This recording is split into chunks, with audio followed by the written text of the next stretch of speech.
Hello, this is Greg Ligon. I want to welcome you to our conversation series. Today I'm with Marcus Bieschke. Marcus is the campus pastor at Willow Creek's Crystal Lake campus. He's been there since 2008 and also helped to launch Willow's first granddaughter campus, the Huntley campus, and I believe that took place in 2011. Welcome, Marcus. Tell us a little bit about some of the things you've got going on there at Willow Creek. Thanks, Greg. Hey, appreciate having you having me with you on this. Yeah, so I've been here for about 6 years, and I'm the lead pastor of the Crystal Lake campus. And we've been experiencing a lot of fantastic growth at this particular campus. Really, the flywheel has started to get going with momentum. We've spent the last 5 years, the better part of the last 5 years, building as strong a team as we possibly can. And I think God's really starting to give us some fresh movement and traction as a result of that. So we've been experiencing growth around attendance. We've been up between 12 and 15% over the course of the last few years. Our revenue has been up around 20%, and we're really starting to reach our target audience more. Our target is young families, young unchurched families with kids. And our area here in McHenry County, which is just outside of Chicago, really it's a bedroom community to the city, is super saturated with young families. And so one of the chief challenges that we've had is to try to reach these young families and bring help and hope to every person and every family in our region. So we're having a blast doing that. That's led us, though, to have some growth constraints. And so probably the biggest challenge we're facing right now is expansion.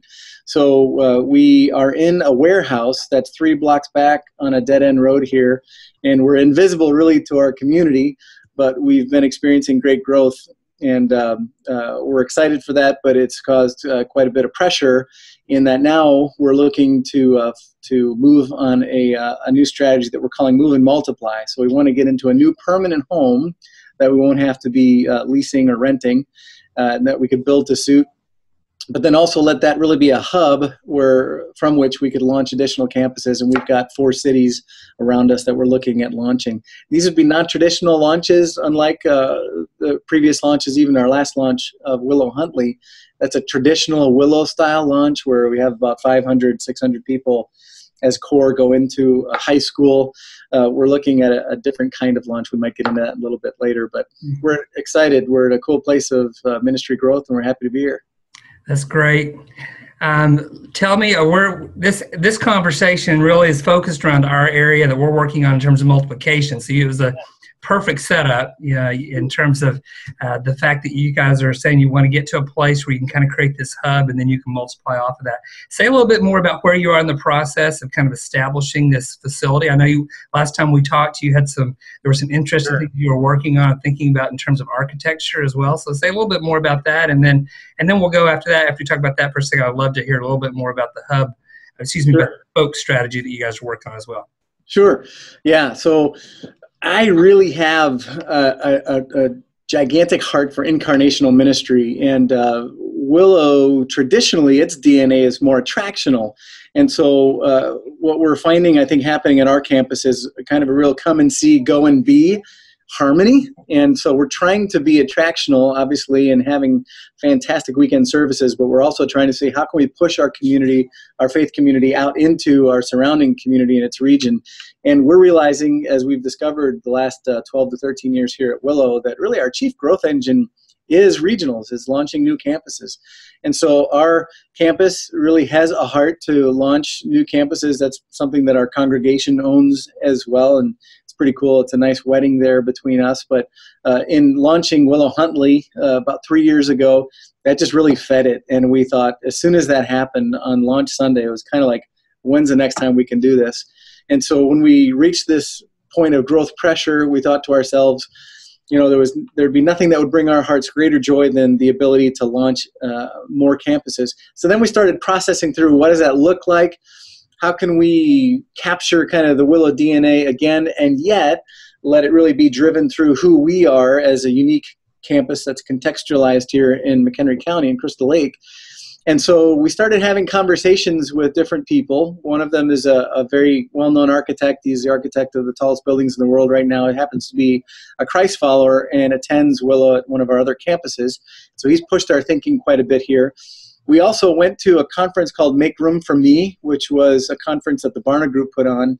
David Kinnaman and Clint Jenkins have been doing some research around architecture that really reaches millennials. When we heard that this was out there, we were pretty astounded that we could get that kind of data on what we were thinking about. So we were a part of that. Through that, we also got to meet a professor from the University of Michigan named Matthew Neerman. And his entire goal in life is to study how church facades impact the psyche of unchurched people. And so we've been doing some research and educational kind of sessions with him. And essentially what we're trying to say, and this is a very new thing for Willow, but especially for us as our campus, we're trying to say, how can we launch new campuses that would be smaller expressions of who we are? We're about 3,000 right now. Maybe churches that would have about a 500-seat auditorium, but where those facilities, a primary component of those facilities, would be kind of missiological. So we're trying to say, how do we allow our architecture to really be a chief component of our missiology?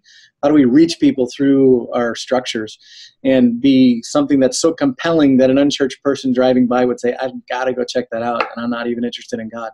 So yeah, we're calling it kind of a well concept. So it's type of a John 4, woman at the well thing, where Jesus went to, somebody, and they had a personal encounter with him, and their very real thirst turned into having it quenched with real life-giving water, and that's what we're hoping to do with this. So it's fun. Very good. I know when we talked, there was a couple of things you were thinking about in terms of what some of those first wells might look like. Say a little bit more about that, and maybe anything that's happened on that front. Sure. So kind of the chief idea around the well is that we would meet a chief community need and really intersect that with what we could provide as a church. And so this could be a care center. I think a lot of churches do that. There have been a few churches that have intrigued us lately by doing something called a cafe and play area. Trinity Lutheran is one locally to us where they rented or actually renovated a former Walgreens. So it's about a 20,000 square foot property, but they've got this unbelievably beautiful cafe and this huge playland, like probably 3x like McDonald's playland, and just really high end, very nice. And I think within their first year, they had over 6,000 families come through there just to kind of check that out. And obviously that's a huge pool with which to draw from and encourage people, again, to experience what living water is. And so that's an idea. We've also been intrigued with the idea of maybe having the nation's best or the region's best special needs playground, something like that. A youth center that would have caged basketball courts, climbing walls, skate parks, those kinds of things. So yeah, there's really probably 7 or 8 different options that we're thinking of right now, and we're trying to understand how to best intersect a chief community need. So meeting with the mayor and city council members to process what those might be. But a newer breakthrough thought recently has been to realize that this isn't just about our facility. We also want to use the property that we have. And one thing that Dr. Neerman has helped us to wrestle through is realizing that most churches, their buildings are perceived to be private, and then there might be some space in front of them that's semi-private, and then you've got like the parking lot and the walk or the sidewalk and then the street, and that'd be public space. And so he's encouraging us as a church to kind of think through, how do we actually use our land or our property to bleed public and semi-public into the structure of the building. So is it a playground out front of the actual building, or some kind of a fountain where the city driving by sees it and wants to be a part of that? And then, while being even closer then to the church structure, would they come into the building in some way, engage in a deeper way? So that's, it's changing our thinking in ways that's, I think, are going to push us into a helpful place. That's really exciting. One of the things that you mentioned early on in the conversation was that you were kind of in this transition from being attractional to being more incarnational. Speak a little bit more about that process. What have been the hard pieces of that? Where have what have been the keys that you found that have helped you to make forward progress in that area? Yeah, it's a great question. So I am fully convinced that one of the best things about Willow's DNA is that we really believe in the Acts 2 local church, and that goes obviously far beyond a strong weekend experience. But there's also probably not a lot of debate about the fact that the primary energy that we pour into our ministry is geared around our weekend services. That's clearly one of our drivers, probably our top driver of growth for our church. And so when we started to develop a burden for the families in our communities and realizing, they're not coming to us, how do we get to them? We started to do some more study in Scripture around just the nature of the incarnation. And I think one of the verses that really undid our team was John 20:21, where Jesus said, "As the Father sent me, so I send you." And that's a verse that we read a lot and pass over a lot. But when we started thinking about it and studying it more, we're like, well, how did the Father send him? And obviously you get to like John 1:14, where we understand that that God saw the need, overflowed with compassion, moved in to meet the need. The Word became flesh and dwelt among us. We started to realize we're getting after something really wonderful through our weekend service, but how can we actually go out into our community too? And with our heart for families, how do we actually help families bring their faith home? And we started to realize the more and more that we dove into this, that if your faith works at home, it'll work everywhere else. If it doesn't work at home, it won't work anywhere else. And so that the home is really the primary place of spiritual development. It's really the epicenter of spiritual growth. And again, if you can make it happen there and challenge families, couples, kids to live their faith out on the home front, gosh, it has ripple effects through their neighborhoods, schools, etc. So we started off, I think 5 years ago, we did something, and it was really against the will of my team. I said, I think I'd like to suggest we do house blessings. It's a heavily Catholic area, formerly Catholic area, and we thought that could be kind of a cool experience, and we just see what the interest would be. So we had maybe 3 or 4 people. We didn't really have the infrastructure, but we thought, well, let's try it. And we had 89 people, 89 homes ask for these. So it took us some years to kind of actually go through those. But as we did, the team developed that would do that, and it was very meaningful. But as we did, we were stunned with the level of brokenness that we uncovered. And we found that we as a church were really unprepared to be able to come alongside families and help them. So we've slowly been building our own muscles and how to really help families and marriages that are struggling. And as we've been doing that, our church has clearly become much more invitational and inviting friends down the street, et cetera, to be a part of different aspects of ministry here. So that's been really cool. But that's allowed us, I think, to flesh out our faith more. One other, I think, very practical thing that we've done, very inexpensive, but I think quite profound in terms of the spiritual development of our people, is that and this was Dave Smith's idea, our executive pastor, but we started doing something called Bring It Home cards. So Bring It Home has kind of been our mantra. So we do parent-child dedications and all these, house blessings and things. But we do these cards where, because of our teaching model, which is week delay, now we have the ability to build services and other next steps around the message. And so these Bring It Home cards are essentially, they're just cardstock, glossy cards that we put in as an insert in our program, and they'll have 3 different conversations for people that have a key scripture, 3 or 4 key questions for discussion, and then a prayer. And it gives people the opportunity to have 3, biblically rooted, deeper conversations throughout the week around the message. And we found that our families really appreciate something as practical as that. We never would have thought that was the case, but it's been very cool to see. That's good. Question on, as you think about that area of ministry, anything that you do, how do you guys measure progress? How do you know that you're moving the ball down the field, that people are growing? What are some of the, how do you measure the work that you guys are about? I know it's a hard question, but no, it's a great question. I think the hardest and kind of age-old question about measurement is, how do you measure qualitative growth? Mm-hmm. So Willow particularly, I think historically, has majored on the quantitative measurements and metrics. Mm-hmm. So we still do the usual measurement of attendance and revenue giving, those kinds of things. But we started using a new strategy planning tool about 3 years ago called StratOps.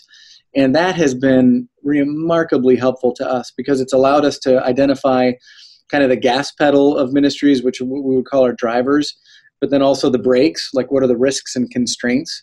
And then we develop, and it's a 2-day process, but through that we develop what are the key measurements that we really want to get after that will help mitigate the risks and constraints and push the drivers. And we do that every 6 months. We do a renewal, but every month we keep in front of us what we call a dashboard. And that's actually something that every Willow campus does now.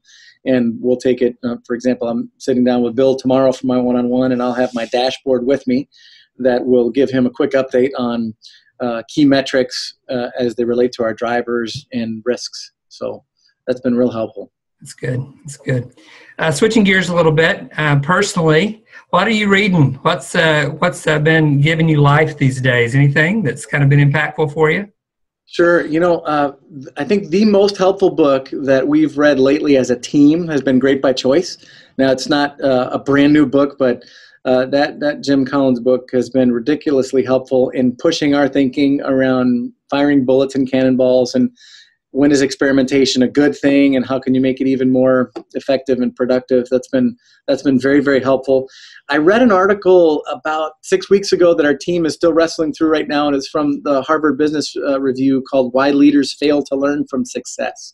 And that was a great article that basically talks about 4 different pathologies that leaders have when they're in a successful state. For example, we tend not to ask why we're doing well. We tend to do postmortems after something's died, but we don't do postmortems after things are going well. And so we might be overconfident or attribute its success to something that actually might not be the reason why it's succeeding. So that's made us think differently about some of the things that we're doing and pushing our thinking in some ways. And actually last week, got the chance to read the most recent Leadership Network report on multi-site, the scorecard and the Generis report. That was really helpful. In fact, I'll be shared that with all of our other lead pastors, and I'll be making a presentation to Hybels tomorrow about that, some of the salient things as it relates to some of our next couple of launches. So that was really, really helpful. And I think finally, personally, the thing that has helped me the most lately in the most specific area is we're starting to realize that a new core competency that we're going to need to get stronger on is negotiation. So with a new building, whether it's a permanent home or those new launch sites that we want to go out to that'll be smaller but still cost millions of dollars to acquire and build, we need to strengthen that aspect of our business acumen. And so there was a book that's kind of a compilation. It's kind of Negotiating 101. It's just called Negotiating, but it's by Harvard Business Essentials. And that's been very, very helpful for a few of us on the team as we've been wading into those waters. So. Very good. Anything that I should have asked you that I didn't? You're just dying to talk about the great thing that's going on there. Well, I think one of in the season of challenge of expansion, we're moving into a capital campaign, and I'm curious to know, and you might have the answer to this, but how many subordinate campuses, so to speak? So obviously Willow's multi-site, and the anchor campus is South Barrington. And so every other campus, just for lack of a better term, subordinate campuses. How many subordinate multi-site campuses have done their own capital campaigns? And what are the potential risks or strengths to that model? Willow North Shore is just now finishing up the public phase of a capital campaign, and I think they've done fairly well. But we've definitely run into some unique challenges with the fact that we're more of a video teaching model. We are one church, and yet there's many aspects in which we're not. And so, have you had research around, or is there research that you know of around subordinate campuses doing their own capital campaigns? Yeah, probably not any specific research that we've done, other than some anecdotal kinds of things. I know that Seacoast has done some campus-specific campaigns. I would say probably the vast majority, though, are kind of church-wide campaigns. They may have a focus on a particular campus, and most of the ones that I've seen that have been most successful are the ones that the campaign's really built around a vision. It's really built around an overall kind of messaging kind of campaign, and as a part of that, then there's an opportunity to raise funds for a particular campus or for a particular project, and then oftentimes that fundraising, although a large percentage of it may go to a particular campus, there are things that are being addressed kind of throughout the system, throughout the church. Yes. So I think we're kind of early on that. I don't think there's a whole lot of examples on that, but it's a great question. And as those of you who are viewing this section of the Conversations with Leadership Network have input and ideas on that, please feel free to jump in and provide some comments through the commenting section on our website. Marcus, thank you so much for being with me today. It's great to touch base and get the updates, and you guys are doing some exciting things and leading the way.